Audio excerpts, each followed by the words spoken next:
ነይ ነይ እምዬ ማርያም ቤዛ ነሽ አሉ ለዓለም።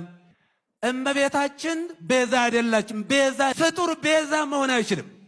ይግባችሁ።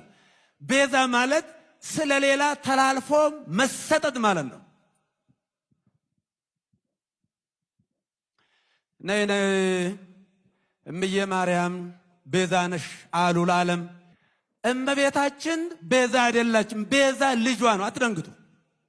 ቤዛ ልጇ ነው።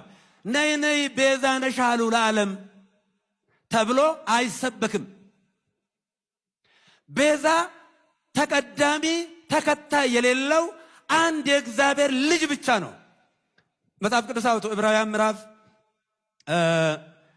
9 ቁጥር 11 ላይ ምዕራፍ 9 ቁጥር 11 ላይ ምን ይላል?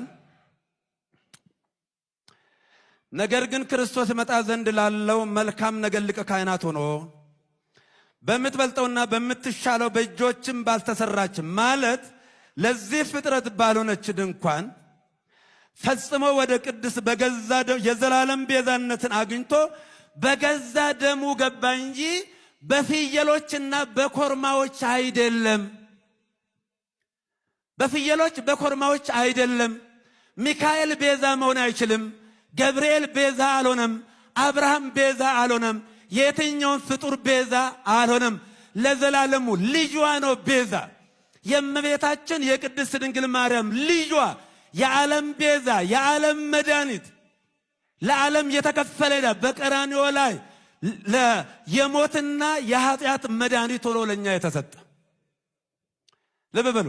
ስለዚህ የዘላለም ቤዛነትን አግኝቶ አንድ ጊዜ ፈጽሞ ነው የሚለው። ስንት ጊዜ ይላል?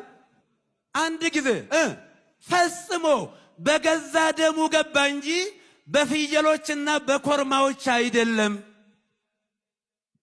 አይደለም።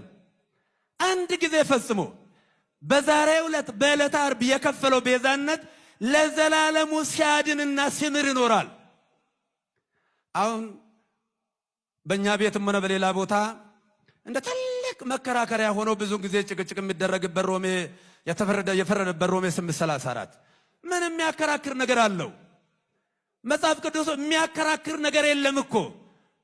አባ እስራኤሎም ውስጥ በዘያምሩ ይገብሩ፣ አባቶይ የሚያደርጉትን አያውቁምና ይቅር በላቸው። በሉቃስ 23 ቁጥር 34 ላይ ይሄ የተናገረው ይቅርታና የምልጃ ቃል ለዘላለሙ ሲያድን ይኖራል። እግዚአብሔር አንድ ጊዜ ይናገራል፣ የተናገረው ቃል ለዘላለሙ ይሰራል።